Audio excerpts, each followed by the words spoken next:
How do you start? Say, what programs am I going to start? So, how did you come up with? Okay, let me do a fundraiser to help other people because people, have an issue and they don't think, okay, I survived. How do I help other people? It's like whatever. Yeah. These people helped me. These people didn't, and So it first started off with money. So I was blessed and I was fortunate enough to. So one of my surgeries, I had to be out for 2 months, for example. My job was so accommodating that when I was able to, they allowed me to work from home. Everybody don't have that fortune. So that was one thing I wanted to do. Because of that stress of money or having to worry about paying my bills, I didn't have that.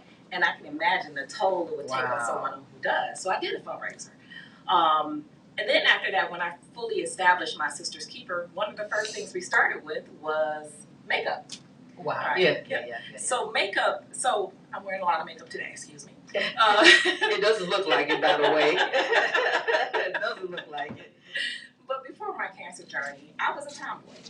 I really didn't. I dressed okay, I'd say, but I wasn't really a girly girl. Yeah. And then when I was diagnosed with cancer, I didn't care anymore about how I looked because I was so worried about, I'm gonna die. Why make the effort?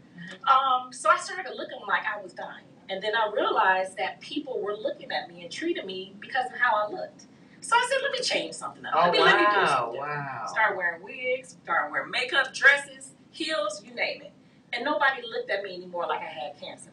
Wow. So it kind of made me feel better internally, which gave me the strength to continue to fight. So it's power in self-esteem. And I wanted to evoke that within the women because we think it's disconnected, but it is not. So the first service we provided was makeup, and just hair, wigs. We did bras, and then it evolved to sisters. So one of our sisters we have little sisters and big sisters.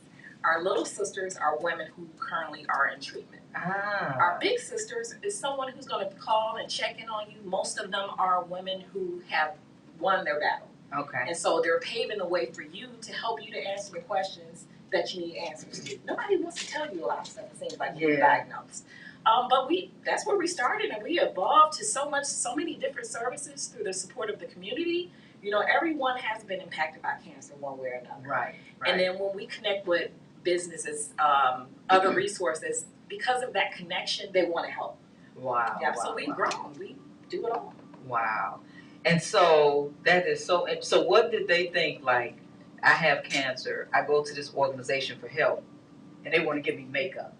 What did the ladies think? Like, is this for real? So it's kind of different. We didn't offer everybody makeup. We get to know our sisters personally. We get to know, hey, she's not gonna like makeup, but then maybe she will. But we get to know that person to understand what we can offer them to help them to feel better.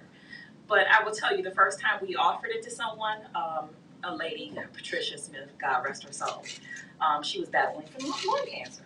And I would go over there and visit her. She just looked very tired, very weak. And I said, you know what? Let's change that. I said, you want to get your makeup done? She said, yeah, I do it. Okay, so I came back with the makeup crew. She came, we got there. She's still looking tired, lethargic. And then after she got her makeup done, she turned into a totally different person. Wow. She was talking. Wow. It just made her feel more alive. Wow. So with that connection, we share stories so other people can see the connection as well. But it's pretty easy.